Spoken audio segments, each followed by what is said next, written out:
Good morning and welcome to your Partner in Success Radio. I'm your host, Denise Griffitts. And as always, I'm honored that you're here spending part of your day with us. If you've ever thought about business ownership but hesitated because you didn't want to build something from scratch, or you assumed franchising meant fast food and long hours behind a counter, today's conversation may open your eyes to alternatives. Franchising is getting serious attention right now in entrepreneurial and investment circles, but what's especially interesting is the growth happening outside of food. And today we're digging into the world of non-food franchising. Who's buying, why they're buying, what they're buying, and whether it may be a fit for you. My guest today is Jon Ostenson. He is the founder and CEO of FranBridge, F-R-A-N, Bridge Consulting. He is a two-time Inc. 5000. I started to say 500, but he's a two-time Inc. 5000 company, and he is also recognized as a top 1% franchise consultant, and he is the best-selling author of Non-Food Franchising. And Jon brings deep experience to this conversation. We're going to get started. I'm not going to repeat that. So anyway, he helps clients now strategically select franchise investments, and his insights have been featured in Forbes, Inc. and Bloomberg. So before we get started, let's take a moment to thank our sponsor. This episode is brought to you by Damon Limby. He is a two-time best-selling author, and he is the CEO of Learnit, Lernit, and that's a live learning platform that has upskilled more than 2 million professionals over the past 3 decades. If your organization wants to build stronger leaders, better communicators, and more confident teams, visit learnit.com to discover how Damon and his team can help you build a culture of continuous learning. He's not joking about that. He puts in a massive amount of work to help people like you and me. You can connect with Damon at learnit.com, and he is very active on LinkedIn. And now back to our conversation. As I mentioned, Jon Ostenson has built his career at the intersection of corporate leadership and entrepreneurship. And what makes his perspective especially valuable is that he has sat on both sides of the excuse me, I'm trying not to sneeze. He has sat on both sides of the franchising table as an executive leading franchise brands and as an investor operating multiple franchise concepts himself. And today he works with individuals who are exploring franchise ownership. We're going to talk about that a lot as a serious wealth building strategy. Jon, welcome. I'm so glad you're here. And I have your book, Non-Food Franchising. It's sitting right here on my desk as we speak. And I have to tell you, one of the first things that struck me is how many people still equate franchising strictly with with restaurants, Taco Bell, McDonald's, all of them. So tell us about yourself, if you would, and the work you're doing today. And then let's just jump straight into why so many people are now really looking at non-food franchising. Absolutely. No, appreciate you having me, Denise. And no, like many of your listeners, I spent many years in the corporate world and, very thankful for the experience. But end of the day, I was building someone else's empire, right? It wasn't my own. And, I always had that desire to do something more entrepreneurial, and really about a decade ago fell into franchising. Didn't have it on my radar because when I'd hear the F word franchise, I would think of fast food. Exactly. It's oftentimes synonymous, but I had the opportunity to step in and run Shelf Genie franchise system and support franchisees all across North America. And really just saw how all these diverse backgrounds could come together under a shared system of support and become business owners and build their own empires. And really fell in love with the franchise model and started buying franchises myself and, helping others do it. And then started my consulting practice about 6-7 years ago. And we've been able to help hundreds of people step into business ownership through what I call non-food franchising. And I'll start by saying we've got nothing against the food guys. We need them. We support them. But my humble belief is there's simply easier ways to make money. There are opportunities out there that may require fewer employees, less operating hours, higher margins in a lot of cases, and just the industries that are understandable, cash flowing, and aren't trendy, aren't going out of style, but more needs-based businesses. Are there service businesses that can become a franchise? Absolutely. So, I love taking individuals through the process of exposing them to the top opportunities in their market, because 80 or 90% of them will be ones that they had never even thought of, never thought of that industry. So everything from home and property services, think cabinets or flooring or pool cleaning. I've had 3 clients get into pool cleaning businesses in the past month, actually, to things like, there's just a lot of smart money flowing into all these different niches there, to things like health and wellness and longevity and recovery modalities, to industries that deal with the senior population. That's been incredibly popular. And that's not just in-home senior care, but it could be other things around senior fitness or, guiding them to the right senior facilities, working with the kids of the elderly parents, to things like kids. I mean, we've had clients do incredibly well with youth soccer, pets. I was going to ask about pets And because I know that's one dear to your heart, yeah, right? it really is. But, America in particular spends billions of dollars a year on pet supplies, Mhm. pet clothing, which I never understood until it got so cold here in the South, which doesn't happen. I had to buy my cat sweaters. It's just, yeah, and we do. I mean, we love our pets sometimes more than we love our kids. I know, right? No, and you'll always spend on what you care about, your kids, your Right. pets, your aging parents, your homes, your health. And then I'd say franchising tends to be a little more B2C, business to consumer oriented from a volume of opportunity standpoint. But at any given time, you're going to have some good opportunities in the B2B services space, everything from, the different consulting around cost mitigation to, shipping, logistics to business coaching is one that we've had clients get into. There's so many different, insurance adjusting. Again, things that when you hear the word franchise, you don't think about. But love helping people uncover, these opportunities. And most of the time they end up going with something that was never on their radar. I have to tell you, I mean, you said you've been doing this between 6 and 10 years.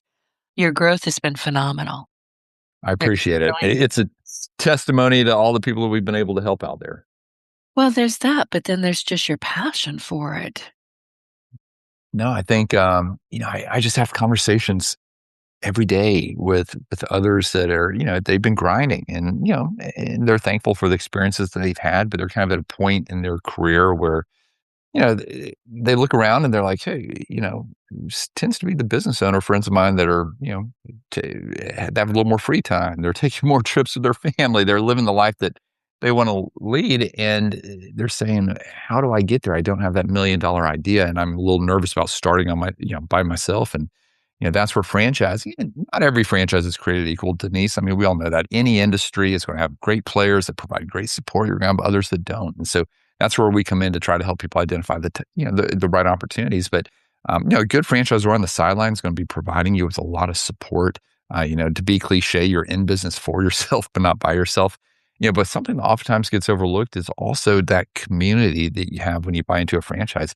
You've got a built-in mastermind of other people that are living the same thing day in, day out, and you're learning from each other franchisees, exchanging best practices, trying to shortcut that path to success. And obviously, when you think of franchising, you think about the fact you've got a playbook, you've got, like I said, the coaching, you've got the ability to buy in bulk, bulk buying power, whether it be for goods or services. And there's just so many pieces that when you layer them in, it's a really attractive proposition. And my humble belief is it's a better path for most would-be entrepreneurs. And it's not right for everyone. You're going to have some people that are too entrepreneurial that think they can, they're the smartest guy in the room, no matter what room they're in. But if you have some degree of humility and you're willing to follow a system, typically those are your best franchisees, the ones that are all about executing a proven playbook. Exactly, and I get that, and listen, I'm barely coachable, really.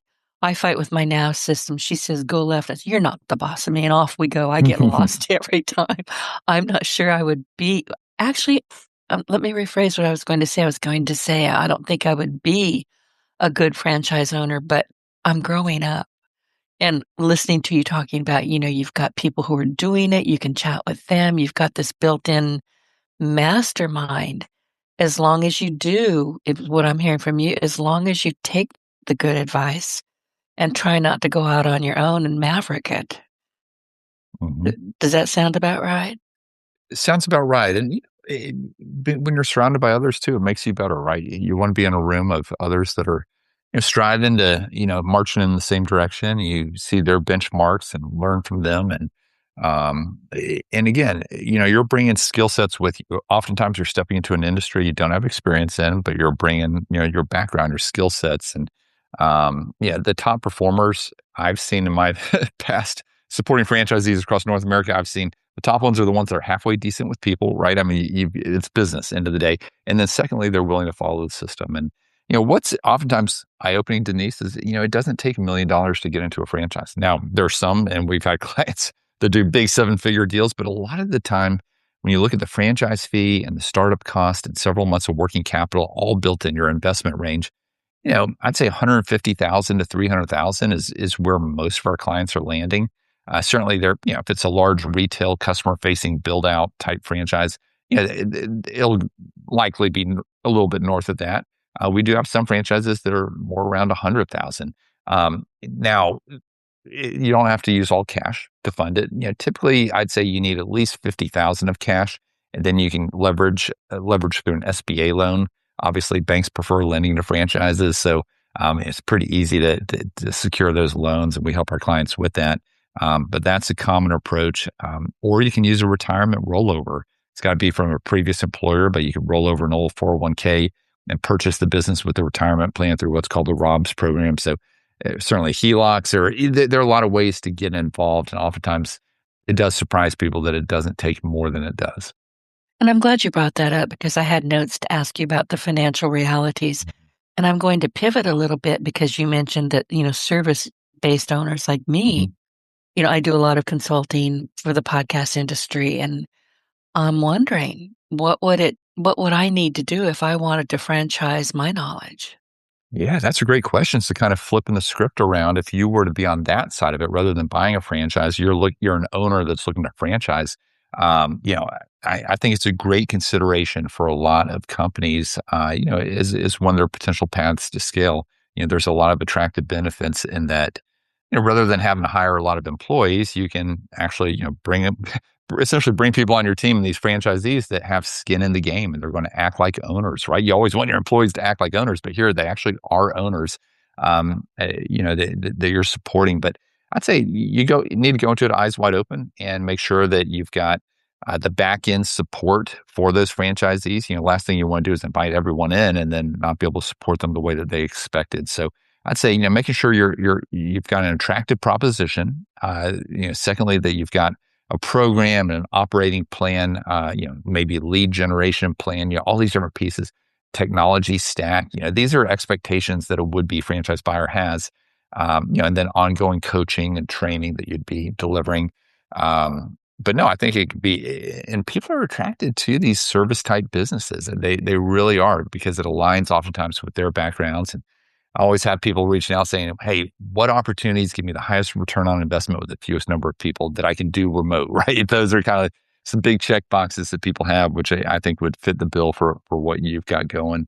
Um, so no, I think, when you think about the long-term plan, I mean, certainly private equity loves, loves, loves franchising. And so when you're thinking about an exit one day, I mean, if you franchise your business, that could be a good, get you on the radar there. Obviously, you're able to scale using other people's money rather than your own. You're not coming out. Now, that being said, you've got to be well capitalized because it does take money to support the franchisees. But no, I think it could be really interesting, Denise. I'm looking at different ways I'm a web developer by trade and I love it, but let's face it, AI has changed that market a Hmm. lot. And it's not what it was. And as much as love it and enjoy it, the market is not where I need it to be to make a living. And I love, love, love my podcast because I get to meet people like you from all over the world. This thing is 18 years old. I meet people globally. I learn from you. You're my mentors. I get to read your books. I've got thousands of books in this room, and every single book was gifted to me, to my entrepreneurial library by people like you. And it has occurred to me for about the past year that I need to shift away from just, trying to make a living with web development because it has changed. And I'm not crying about it yet, but it has changed a lot. And I love the podcast industry. So I'm looking at different ways to, I don't know, get my voice heard, if you would. I don't even know how to explain it. Yeah, absolutely. No, and I don't personally take companies through the process of franchising, but I do have a partner that does. He does an outstanding job, and so certainly, if you ever wanted to explore that, he'd be able to pick up where I left off Absolutely. from Yeah. sharing what it takes standpoint. But no, we do see more and more companies jumping in. I think of I had a client this past week that's about to sign with it's a teen driving school. It's, again, not what you had on your radar, right? Not what you had on No. your bingo sheet. Yeah, everything. Yeah, and what I found is when I start throwing out just ideas, people lean in, right? I mean, this is what your listeners find interesting. It's everything from dog grooming to music lessons for kids to golf simulators to dumpsters. We've had clients do great with dumpsters. Kind of those non-sexy industries. Industrial hoses. For manufacturing companies. A lot of real estate related franchises. A lot of our clients invest in real estate too, and I personally do. I think it's an all of the above strategy. But no, one of the things I love about business ownership is, it plays so well with real estate investing. With real estate, you get certain tax breaks. With business ownership, you get other tax breaks, and those are two activities that the government incentivizes in the tax code. So oftentimes, when I'm working with a W-2 client, and they're saying, "Gosh, I'm making X amount in the corporate world." I know it would take at least a year or two to ramp up to that level, through franchising and business ownership. I have to point out that, yeah, but you're not comparing apples to apples here. It's apples to oranges because you also get the tax benefits, business ownership. There's so many of those. And you're building an asset that one day you're going to be able to sell. And so you're not just working for a paycheck, not just working for the cash flow. So it's what I call the trifecta, if you will, the three benefits. And certainly there are a lot of intangible benefits. I mean, I worked for others for most of my life, up until 10 years ago. And once I got a taste of this, I've never looked back. Now, has it always been easy? No. Am I the hardest boss I've ever had? Absolutely. But is the most rewarding thing I've ever done for sure. So, everyone's coming from a different background. Everyone has a different psychology around it. Some people view business ownership as risky. Others view working for someone else at their discretion as risky, right? So, I help our clients unpack all of that. And the nice thing about our model is it's entirely free to work with us. We simply get a referral fee from the brands on the back end when a placement happens, very much like an executive recruiter model or real estate model. So it is nice that I'm never salesy, don't have to, never charging our clients a nickel. So it's a lot of fun to work with them. How did you decide that that was the way you were going to operate? Because I remember we talked about this some months ago in the pre-interview, and I wrote that down because that puzzled me. It really did. So how does that work for people? Yeah. No, if I place a client with a franchise, ultimately, if you came to me and said, "Hey, in Dallas, Texas, here's a little bit about my background, what I'm looking to do," I would then come to you and say, "Hey, if I were in your shoes, here are 12 opportunities that are open in Dallas that are looking to expand there in your area that I think can be a good fit for what you're looking to do." And you pick three or four to have a conversation with. Let's say you ultimately do move forward with it, with signing with a franchise. That company would then pay me a referral fee on the back end. It's a sales and marketing cost for them. None of that gets passed on to you at all. So it's a nice, clean model. And it's nice that just never enters the equation. So it's kind of a no brainer because you can go out there if you're trying to find a franchise and Google around, but what you're going to find is a whole lot of noise. Even if you find a top 100 franchise list from a publication, typically companies pay to be on that list. It's just a PR move for them. So there's so much noise out there. And that's where we, with our background, and I can kind of share with you what's going on behind the scenes. I've got the relationships in the industry. I know what to look for. We've had placed so many clients over the years that, I know their stories. And I'm really able to help kind of fill in a lot of the gaps for you in identifying and realizing it's the right opportunity. Gotcha. Let me ask you this, John. Do most people stay locally or do they try to branch out to other states? And I'm asking that for Mhm. a specific reason, but what would you tell people? You mentioned Texas and, do Mhm. they want to stay do they need to stay local or should they stay local? I guess that would depend on Yeah. what they're doing. Right. Business ownership is not easy, right? And I never want to sugarcoat it. If it was easy, everyone would be doing it. And I think that having it local in your backyard where the market and you've got some relationships maybe that you can draft off of, I think that reduces one more barrier to, so I would say make it easier, do it locally. That being said, we do have a lot of clients that will do it out of state, but what that comes down to is having a good operator that's going to run that business for you. And that's very doable. We have plenty of client case studies, but it comes down to having a good operator. So in franchising, and this actually brings up a really good point, you've got two models. You have an owner operator model where essentially you're running the day to day. And then you've got what's called a semi passive model, or some call it semi absentee, some call it an executive model. The idea is that you put a manager in place to run the business for you from day one. Now, I like to call it semi involved. I think that's a better term for it. You're still going to be involved. But it really just comes down to having a good operator. If you've got one, then you can, run that business with very little time, because the franchisor is supporting your operator. But if you don't have the right operator, then you're going to find yourself leaning in until you do. So again, I just always want our clients going in eyes wide open to, it takes having not only a good vehicle, but also a good driver. Well, and you have to be in touch with the people who are in your business if you can't be there. And I think that's where a lot of people fail, whether it's a franchise or just an expanded business. If they're not keeping track, they're not speaking with their primary people, they're going to fail at some point. Yeah. And the reason I was asking you about, do you stay local? I was speaking yesterday with the vice president of operations for Pop's Beef in Chicago. And they do franchise. And I was thinking, oh, good, I'm going to ask Jon about this because I knew you were coming up next. And I asked her because they stay pretty local. They have to. And they branched out a little bit, but not much. And they don't want to branch. They can't really branch out any further. They have people who love their restaurants, and they had somebody that wanted to go into Florida. Well, they can't. Jon, you're not going to believe the reason why they can't. And I was fascinated by this because they have an au jus gravy that they douse their sandwiches with.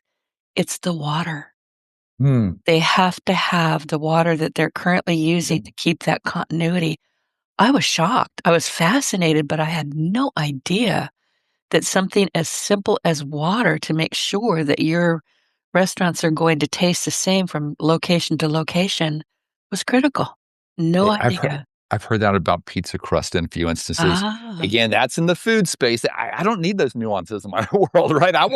want, I want businesses that aren't determined based on the water. So, no, that is interesting though. And yes, to your question, people will on the franchisee side go out of state, and over time, I mean, like I think of my client Nathan, he's got 12 locations of 2 minute in a truck moving service. Well, over time, he's actually acquired other franchisees in the system and built out that way. And he operates in, I don't know, at least half a dozen states.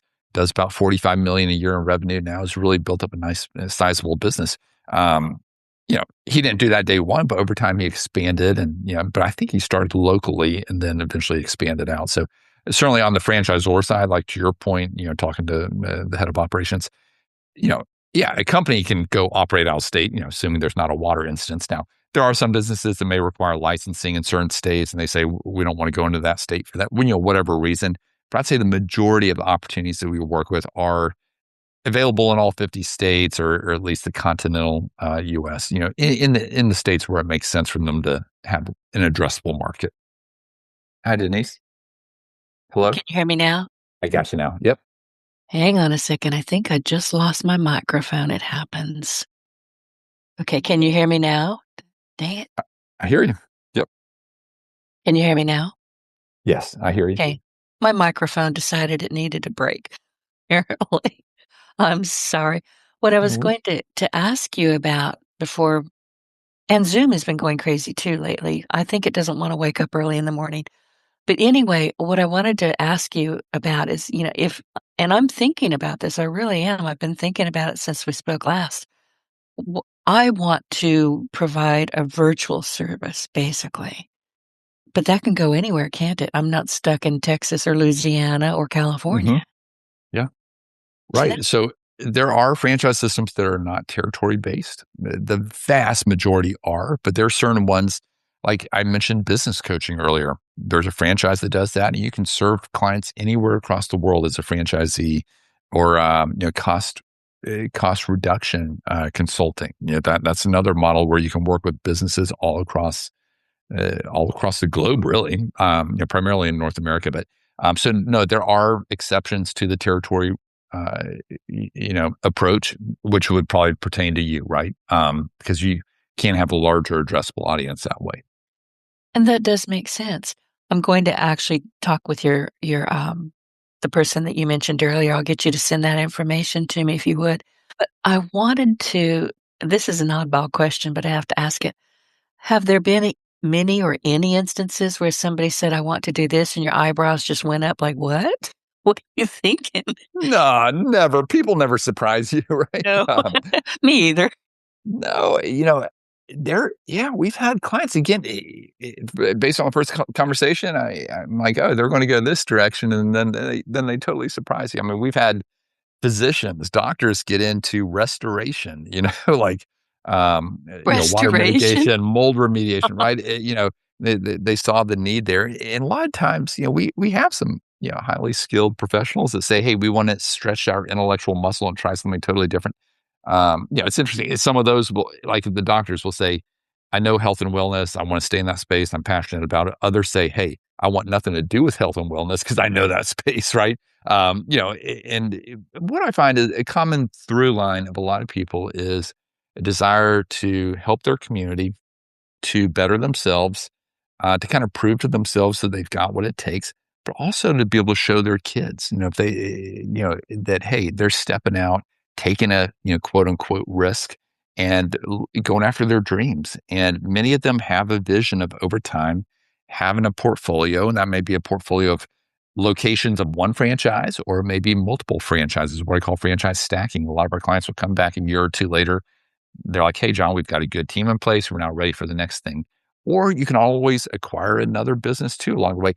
I encourage people to think about whatever you do next, oftentimes won't be the only thing you ever do. So what is right for the next season? What's going to provide that good foundation that you can build off of? And my humble belief, based on everything I've seen out there, is that having a franchise in your ecosystem of investments really can not only provide tax benefits, a lot of intangible benefits, but it provides a lot of structure that you can then take into other businesses that you may own down the road as well. And that does make a lot of sense. And I have your book open. I'm on page 27, and it's industry opportunities. And you start that paragraph, you start the chapter with why not food? Everybody eats it, right? Yeah, we do. At a certain point in your career, you chose to niche your focus down to non-food franchises, and you did it for several reasons. And we might have covered some of those, but let's dive a little bit deeper. Yeah. And I would encourage, no matter what industry your listeners are in, be contrarian, cut out half the market. You don't have to serve everybody. Go deeper and become an expert in a certain area. And that's what I've chosen to do. And again, I think food, I've got a lot of clients that have done very well in food in the past. They've owned a bunch. Now, if you own a bunch of McDonald's or Jimmy John's, you can do really well. I think food is a lot more brand driven. When I think about some of these other industries, say insulation. Insulation's a $50 billion a year industry. No one's ever going to know a name of a brand of insulation, right? It's never going to be a household name. But food and hotels both lend themselves to the brand side. So I don't like how brand focused those are with food. Typically it requires a large team of hourly employees. You oftentimes have to have many operating hours. Oftentimes they want to see, owners that have food experience be fairly hands-on in the business, at least early on. It's such a large capital investment relative to other opportunities. I just think it poses a lot more risk. You're very specific location driven, but then you're investing heavy CapEx. And what if consumer whims change along the way? I always say frozen yogurt was big until it wasn't. I think that's just a good example. You will have changes in taste out there. And oftentimes in food, your margins tend to be a little bit lower. You've got a lot of food waste, a lot of operating expenses. So again, there are pieces of those that are contained within other industries, but a lot of the businesses that our clients are getting into are things that will never go out of style. That, I mentioned dumpsters. That's a good example, right? Or pool cleaning. You're always going to have your pool cleaned if you've got a pool, right? And so I think especially when you look at the macro trends of people aging in place, people outsourcing services. There are a lot of businesses that just kind of check those boxes. And, I mentioned earlier, just wanting to help the community. We have a lot of clients that will get into in-home senior care, but there are also other ways to play the senior space. And I think of one recently that got into a business that provides wheelchair ramps and stair lifts and retrofitting bathrooms and mobility solutions throughout your home. Again, allowing people to age in place. So I think looking at those macro trends of what's going on out there, what's going to continue for the foreseeable future, I think health and wellness, that is not going out of style. And we've got one concept right now that's a combination between Tony Robbins and Gary Brecka and Sequel Brands. That I'm really excited about. I've been pretty involved early on. It's getting a lot of attention. It's all around longevity. And that's something that will not go out of style. People care about their health. They care about living longer. And I think that's a space that's ripe for disruption right now. Well, I've got an idea for a space. If it doesn't exist, it ought to. I live in the deep South. We have two seasons, hot and hotter than hell, and hurricane season, which is half of the year. And I'm thinking when you said dumpsters, I wrote down roofing Hmm. because, my house, we were clobbered. Yeah. We frequently get clobbered, but there was one hurricane in particular that every roof in the neighborhood just landed in somebody else's yard. And Mm. then my insurance company went bankrupt. Mm. So I would like to see a franchise that says, okay, if you're with this insurance company and you are in hurricane season, you may want to go somewhere else. Just advice because Yeah. we don't know what we don't know. All we know is all of a sudden half of the work was done and the insurance company is in receivership. Yeah, well, we've got great options in the roofing space. Some really strong companies. That's a high dollar opportunity for people. Insurance adjusting. We had a client in South Carolina Right. recently get into an insurance adjuster, which is something that probably would have been pertinent to your situation. So, there's always innovation taking place too. And most of these types of businesses won't be replaced by AI, but over time, AI and will enhance a lot of them, right? And oftentimes these businesses are operating in industries that are highly fragmented, not very sophisticated. So if you're able to bring in that white glove approach to a blue collar industry or using AI in some way that the competition's not, it can really enhance it. So I think about the roofing space, and this is not AI specific, but there's a roofing franchise out there that provides, a solution where you don't have to. No, if your roof's damaged enough through hurricane, I mean that's different. But in a lot of cases, if you're having leaks in your roof, you can use this product. It's a proprietary product versus having to replace the entire roof, and they're able to do it at about a third of the cost. And so, again, looking for innovative solutions, things that are differentiated. We don't need more home cleaning. There's plenty of big brands in home cleaning and mosquitoes. I like to find the niches, the areas that don't have a lot of competition. That's very sophisticated. Those are where our clients like to play. Going back to dumpsters and hurricanes, honestly, you can see blue tarps up on roofs Mm. everywhere. And then you can't go buy one because they've already been sold out at Home Depot and everywhere else. I think if somebody lived in this part of the country or anywhere where there's going to be roof issues, they could start a company that says, we will get up on your roof. We will make sure that we're mitigating your damage. We'll place the tarp. And when you're done with it, we'll come get it. Love it. Me Love it. too. No, That's an and it could be idea. I'd probably, put out that as an add-on service to like a gutter company or a roofing company or, Oh, it's okay. kind of like Christmas lights, hanging holiday lights. Companies like painting companies will do that as a high margin opportunity. Work slows down around the holidays. Well, it's a perfect time. You've got the ladders, you've got the people go hang holiday lights and then take them down after the holidays. And, that's a high margin add-on service. And no, we love thinking about strategies like that because you're exactly right. That's going to be more relevant in your area than some other areas. But what are Right. those add-on additional revenue streams that you can build in? And see, not knowing much about franchising of any description, I was thinking I was being real smart. And you said it's an add-on, which is brilliant. So thank you. Okay, this might be the most important question. How does someone select, and I know you want them to work with you for free. How do they select the right franchise for them? And what questions should they be asking you before they Yeah, sign anything? I mean, what do you want to hear from people who say, I think I'm ready? Where would yeah. you place me? What do you let me rephrase this. What do they ask the most, and what do they not ask when they should be asking it? Yeah, we always get a lot of questions around the financials. And, what's interesting is there's really two different types of people. There are people who come in and say, hey, I don't care what I'm selling. If I'm you're going to be known as the porta potty king at the cocktail party because I sell $1 million of porta potties. I'm okay with that, right? Then I've got others that say, hey, we're passionate about youth enrichment and we really want to serve the community in the area of kids. And so most people, though, I'd say come in, they say we're open-minded. Here's kind of how we're thinking about things. And their thinking starts to evolve as they start to have conversations with real companies in the market. They start to prioritize different characteristics of what they're looking for in the business. They're able to compare and contrast. And so I always encourage people, let's talk to multiple companies. And then once you're getting serious about a company, let's really go deep. Let's talk to other franchisees in their system, hear about their experience. Have they been pleased? What advice do they have?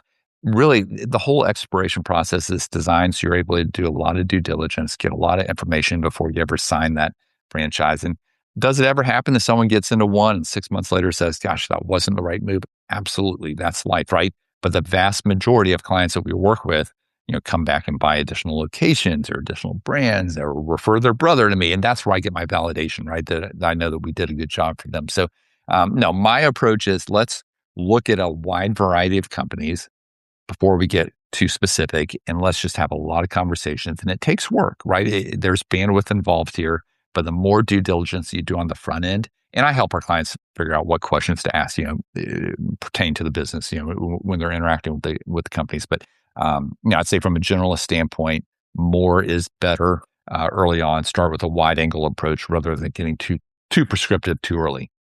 And there's no stupid questions. I keep telling people this, oh, this is a silly question. It's really not. Let's talk about it. That's right. And I'm back in the book, and you've got 8 different services. We've covered most of them: property services, health and wellness, automotive. I don't think we really touched on that one very much. We'll talk about that in a second. Pets, definitely. Kids, older population we covered, and business to business. But then you've got number 8 is other. So let's go to automotive real quick. Yeah. You're talking about electric cars. I mean, there's a lot in here to unpack. Yeah, oil changes. And again, if you're in California, let's not do an oil change deal, right? But if in a lot of areas of the country, those are very relevant. We work with some of the largest players in the space, oil changes, body shops. That being said, I'd say if there were a category where we've seen less interest, it's probably automotive. And I think it's not so much a function of automotive itself, but more just an attraction to the types of opportunities that exist in other categories. That's where we see people's heads these days. The other category, that could be a whole wide variety of different things. I mean, we've got one right now that some clients are getting into that's an advertising business where it's essentially TV screens and waiting rooms of doctors' offices, dentists, or oil change locations. It's local community advertising on those screens. Just had a client that bought into that one. It's businesses around, certain categories of fitness. I mean, Pilates is huge right now. But things like junk hauling, swim lessons, things that you wouldn't think about. There's one that two of the ones that I'm involved in. One is asphalt paving and line striping. So parking lots, there are parking lots all around, right? They've got to be serviced. I've got another one that's a B2B services business that provides temporary walls, like containment walls around renovation projects and construction sites. Again, something you wouldn't think about until it's right in front of you. And you're like, oh, equipment rental. I like some of those characteristics of a business like that. So, it's fun. Hopefully that's helpful just to give some teases of different types of industries out there to your listeners. Well, you mentioned laundromats, and that one's got me stumped. How do you franchise a laundromat? Yeah, and we work with a few laundromats. I'd say that's another area. Laundromats, car washes, especially car washes. That's a different animal. We don't touch car washes. If you're looking to fork over $8 million and go up against the private equity guys, go for it. But that's usually not who our customer is. The clients that we work with, some do have an interest in laundromats, but then when they start thinking about it, they're like, no, actually, we really don't have a need in our area for laundromats, right? I'd say most apartments these days have laundromats. That being said, there are still pockets out there that require them. And what would be the benefit of a business like that, franchising versus starting your own? It would be largely the procurement of inventory. They probably have arrangements where they're able to get the machines at a discount. Certainly they're able to do the site selection, the build out for you, some of the lead generation, marketing, collateral. But there are industries where I'd say the value of the franchisor is greater than others. And so those are the types of conversations that we have as clients, because sometimes they'll say, I could just go start that myself. And I'm like, yeah, you probably could. In other cases, it's like, yeah, you could start it, but think about all the things you step into day one. You just fast track your success if you already have a customized technology stack of systems. You already have proven marketing that you don't have to go reinvent the wheel on. Instead, you get that large marketing data set to leverage. And again, the community of other franchisees, and I can't stress that enough. But we always want our clients, as they go through the process and they're talking to the franchisor, what value am I getting for this royalty that I'm paying back to you? And is it worth it? Those are the questions we want our clients asking. And at the end of this conversation on other, you said that you find that close to 90% of your clients actually end up selecting an opportunity that they Hmm. never knew existed in an industry that they never considered. And I think you talked a little bit about that in your doctor saying, no, I want to have porta potties or mold remediation or whatever it is. Yeah. And I get that a lot of people want to step away from what they've done forever. They're already experts. Hmm. There's probably not much they don't know about it. They want to expand their, how they operate, how they think, how they show up in the world. So I understand that.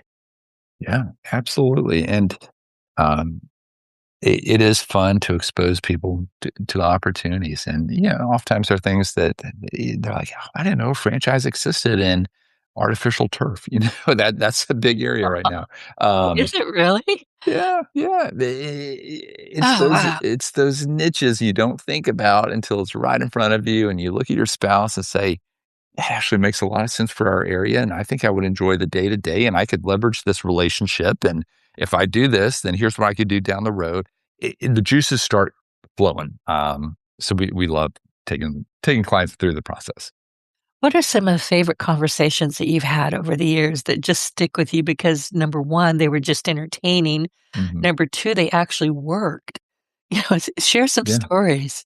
Yeah, I think back to a partner of mine on a franchise that we owned years ago, property services franchise, and he was a first time business owner, and he owned 80%. I was just a capital partner at 20%. I was kind of coaching him from the sidelines, and it was a driveway business. And I remember him reaching out the second week in business. He's like, "John, the phone's not ringing. I'm nervous." I said, "Hang in there." Third week, he calls me, says, "Hey, John, the phone's starting to ring." Fourth week, he calls me. He's like, the phone's ringing off the hook." I said, "Well, that's great." He's like, "Well, I can't keep up with it." And he's like, "I haven't, I'm trying to keep up, but I haven't been able to convert into appointments." I'm like, "Well, hang in there." The following week, he's like, "All right, I've got more appointments than I can handle now." And so I think there's this season, and sometimes it comes a little bit later, but when you're in business ownership, there's going to be a season where you're like, "Gosh, this is hard. Did I make the right move?" Some people will give up. Most people, good people will push through it and recognize that anything worth doing is going to take effort. Trying to think of fun stories. I mean, I've got so many client testimonials. It's you know, yeah, I mean, I'm just thinking of current clients I'm working with right now. A father son, where he's the capital partner, his son's getting involved. We see a lot of that, where maybe a parent will be the capital partner, the kid will be the operating partner, but they're able to kind of work together in the business. Um, I was coaching a guy yesterday. I mentioned that team driving school. He's in his mid 40s, first time business owner.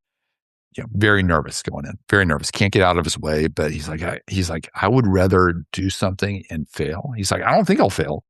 I believe in this, but I'd rather do something and fail than not do anything. And I think that's a really good point. There's so many people on the sidelines today that are consuming content, that are reading the books, they're having conversations, they're talking to their friends about business ownership, but they've been doing it for years now. And what's going to change? A lot of people say, "Hey, I want to buy an existing business." That can be a great proposition if you find one that's worth buying. The due diligence checks out, the asking price, all of that. However, I have so many conversations with people that have been looking for an existing business for 3 years or 4 years. They've been under LOI, and it didn't work out for whatever reason. And they come back to me. They're like, "John, I wish we just bought a franchise in the beginning, because that would have gotten us in the game. We could have been off to the races." And a lot of my clients will buy a franchise, and then a year or two later, they'll buy an existing business, or they'll buy another franchisee in the system. that's one of my favorite things about franchising is it gets you in the game. And again, it's probably not the only thing you're ever going to do. You can still buy a business down the road, but let's get off the sidelines. Let's get in the game. Let's quit just consuming content and looking around, but let's actually take action. Take action. You know who used to say that a lot? Dr. Napoleon Hill. Mm-hmm. It's like everybody and their grandmother claims to have read, Think and Grow Rich, but they can't get past take action. That's the point of everything he talks about. Take action. You can sit with it for a while, and you should, make sure that you understand what you're doing, what could happen, what may not happen, where your head really is, but take action. And if taking action means you're just going to noodle on it for a little while and ask for more information, that's still action. Yeah. No, we've made it very easy for those that are interested in learning more. It's exactly what you did, Denise. It's a 90-page book that I put together, fills in a lot of gaps. We talk about franchising versus startups, franchising versus business acquisitions. We talk about the franchise disclosure document, how to read that. We talk about some client case studies. I talk about industries. Very easy first step would be get a free downloadable copy of our book, Non-Food Franchising. If you come out to our website, FranBridgeConsulting.com, would love to share a downloadable copy with all of your listeners, Denise. If they'd rather purchase a business online, all the proceeds go to Hope International, a great nonprofit that we support. So that's definitely an option too. But I'd say that's a very easy first step. Get off the couch, start educating yourself and seeing, is franchising right for you? And, I'm certainly always happy to jump on a call with any of your listeners and get to know them and help them kind of think through whether now's the time to jump into this, and if so, what steps, what it would look like to explore those opportunities. So, I love educating, love exposing people to this world. Oftentimes, they don't know exists. I know, and thank you for that. And I'll get you to share your information in just a bit. But in my opinion, I could be wrong, but the nuts and the bolts of this book are on page 48. And you're talking about, what's contained in what you need to know. And there's, I think, there's how many different things here? 23 receipts, contracts, financial statements, outlets, and franchise information. There's so much information that you need to know about before you, and this is part of your investigative look. When you're looking and getting ready to talk with Jon, you read the book, and then you can actually speak in a cogent kind of way with him because you'll be armed. But let's go get to know your phase, because there are phases and bureaucracy. And let's go back just a little bit. You're talking about, well, I could just do that on my own. If you love bureaucrats, go for it. Mhm. Really? I don't want to talk to any of them. Right. Help me understand, Denise, where you're going. I'm sorry. Bureaucrats. Hi, Denise. Did we lose it again? I'm telling you, Zoom is having a fit. What? I'm not loving Zoom this morning. What I was meaning by that is when you were talking earlier about, people say, well, I'm not really ready for a franchise. I can just build up my own. Mhm. You will be living, speaking, and having dinner with bureaucrats. You're not going to get away from them. Yeah, and I think that you look at the sheer numbers. I mean, the odds of success with a franchise versus doing it on your own. And I see different stats out there, so I don't want to quote exactly because I don't believe any of them are exactly correct. But directionally speaking, you have much better odds with a franchise, and with a good franchise, not just any franchise, but with a good one.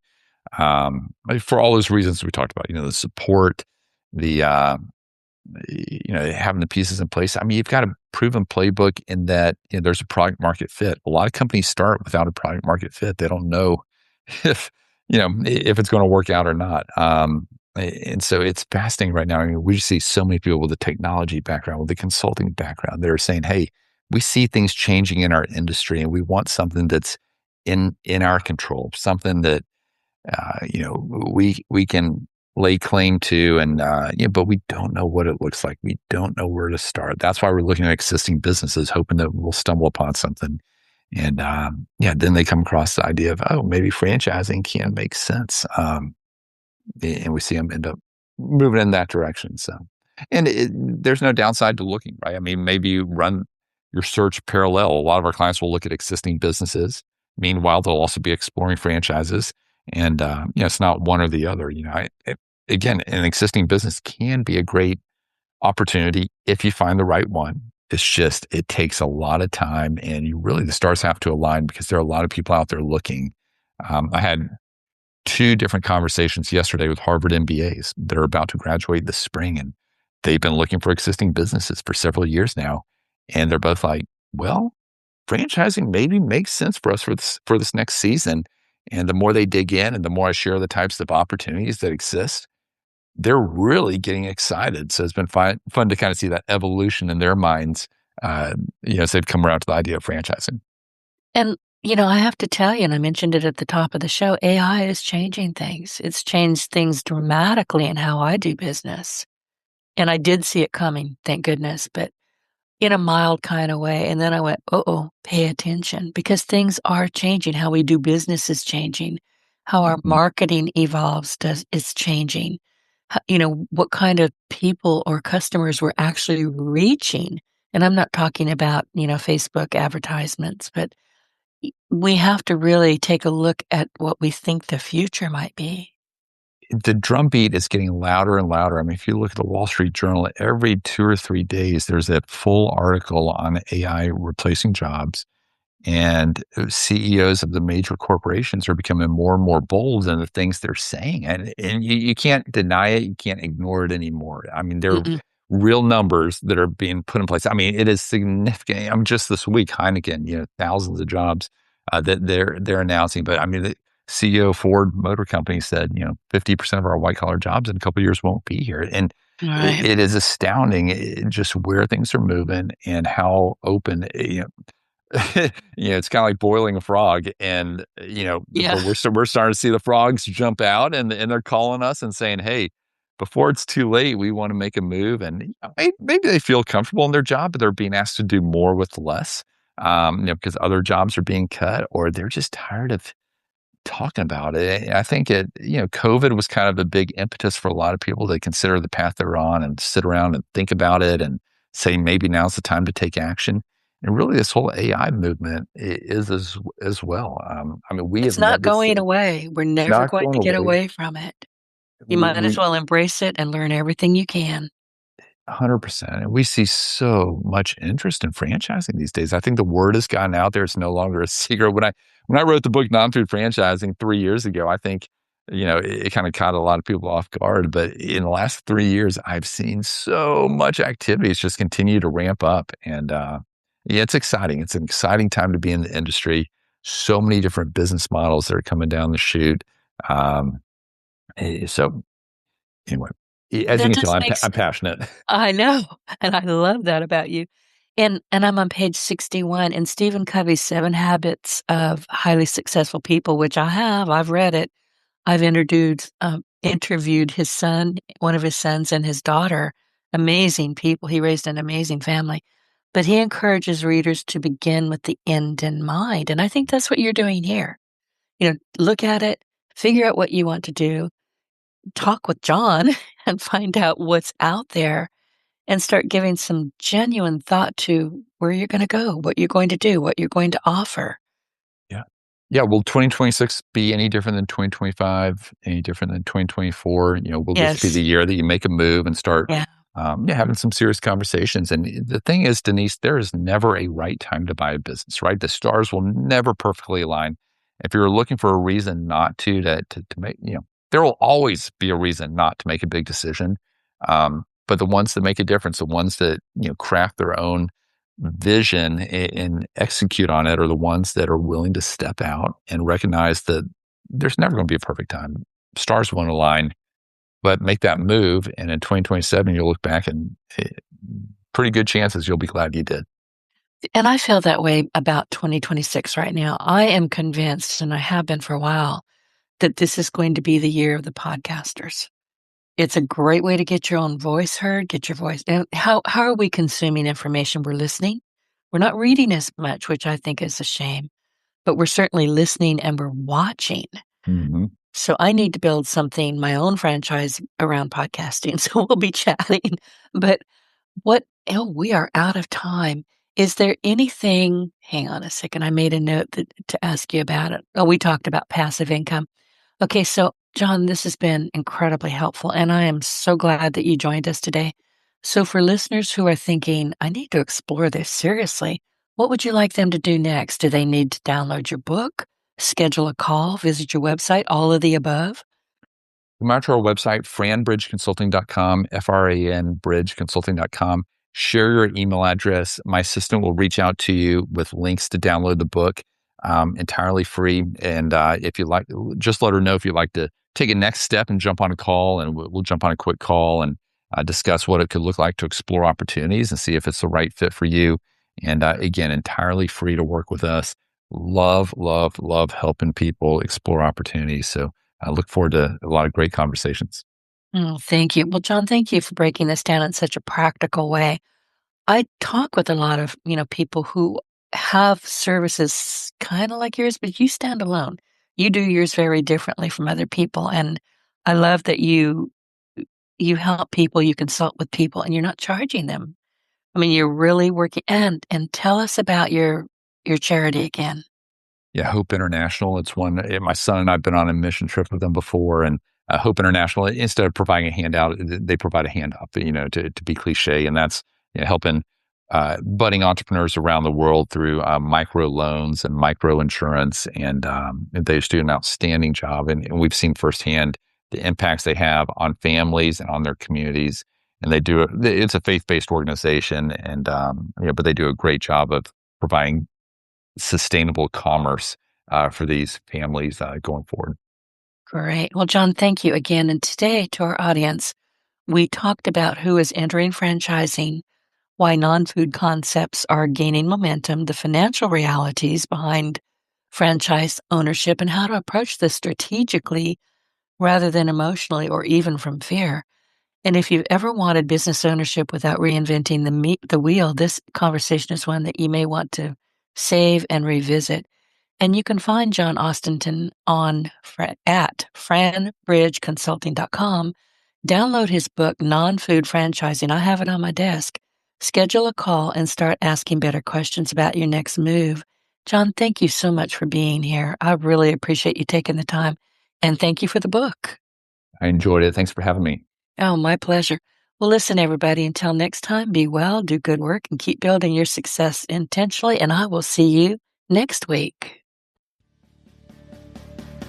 Get your voice heard. If you would like to launch your own far-reaching podcast, contact Denise Griffitts at yourofficeontheweb.com and go to the podcast tab.